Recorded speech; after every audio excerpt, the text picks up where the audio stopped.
The Know Your Gear podcast. Robert Trujillo's amp was acting up. His Ampeg amp was acting up. And so the Ampeg rep called me and said, hey, do you have an SVT4? And I said, yes, I do have an SVT4. And he says, hey, I got to take it to Metallica. They're doing their dress rehearsal to kick off so they were playing the arena tonight as a dress rehearsal. Then tomorrow night would be the real show, and then it would start the tour. And he goes, hey, if you want, I'll come pick you up and we can both go and see the dress rehearsal. We have the amp, we go there, we meet the manager, I think is what we have to meet, somebody, and they say, hey, we have the amp. And he goes, okay, come in. So we go in.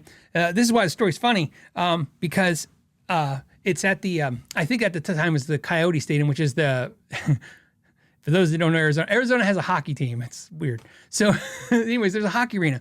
So what I didn't know was I went there in t-shirt and shorts. So did he. I didn't know that when they play the stage, they put the stage in the center of the hockey arena. They just put these boards over the ice. Like they don't melt the ice or anything. So just boards. And there was like diehard Metallica fans were allowed, like the fan club was allowed to be there. And then a couple industry people. But I would say in an arena that holds like, I don't know, I want to say 25 to 40,000 people, there was maybe 100 people there, right? If that. So you just got to walk up, put your arm on the stage and watch them.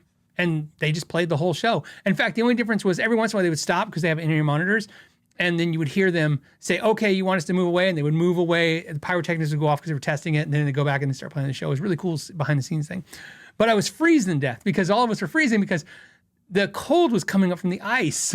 It was really cold standing on the ice because there's no body heat. I guess when you have a full show, you have a body heat from all the people. But what I remember most was we were standing on the side of the stage for like an hour and a half. Still no show, nothing going on. So Robert goes, hey, let's go find out where the band is. And I said, well, how do you do that? And he goes, oh, you find the head of security, right? I go, really? And he goes, yeah, head of security always knows where the band is, the head of the band security. So we go, and this is why it's funny. So we go up, and there's the head of security for Metallica. The guy looks like Dolph Lundgren, like really tall. I kind of remember having a blonde crew cut. I don't remember. Just remember the guy was like, not the guy you mess with. And I remember he had a purse. And I remember thinking, that's weird. Why does this guy have a purse? And we're walking up, and it wasn't a purse. It was like a holster for like a MAC-10 machine gun. I'm not making this up. So Robert goes up, and he's just talking to him. He's like, hey, where's the band? He goes, oh, they're doing interviews right now with the radio stations. They'll be out in about 20 minutes. And then he does some radio thing. Hey, where's the band? Blah, blah. They come back, and they say, oh, we'll be back in about 20 minutes. He's like, cool.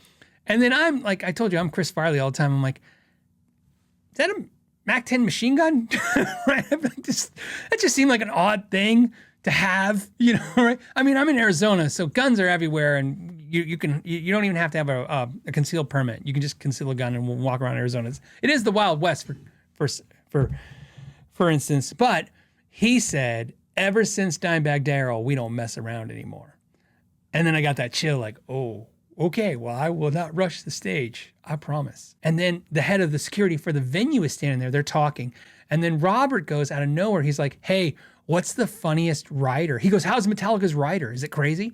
For you guys that don't know what a rider is, that's like the contract the band has that says they have to provide certain things. A very famous one that everybody knows is that like Van Halen said, like, remove this color M&M. I believe the Foo Fighters is a coloring book, and they have, like, that's their contract. They send it forward as a coloring book. That's, I think, is what I read once. And so what's funny is he says, how crazy is Metallica's rider? What's on it? And the head of security goes, it's not that bad. He goes, they want a row of washers and dryer machines for the crew to clean their clothes. And he goes, and Lars requires black towels instead of white towels. And so he was on his drum set. We watched him. He had a stack of black towels. So he was sweating, and he would just wipe his head off. And it makes sense because he's throwing them on the floor. The stage floor is black. So just that way you don't see a pile of like what looks like tissues thrown on the floor. He's wiping off his sweat. So we're like, he goes, that was pretty realistic. We're like, cool. And he goes, but... This is what he said. He goes, but a couple of weeks ago, we had Neil Diamond here. And he's like, yeah. And he goes, his rider was hard. And he goes, oh, yeah, what was on his rider? And he goes, no one was allowed to look him in the eyes. And we had to guarantee him, even if it meant getting a helicopter, to be in his hotel room by 10 p.m. The Know Your Gear podcast.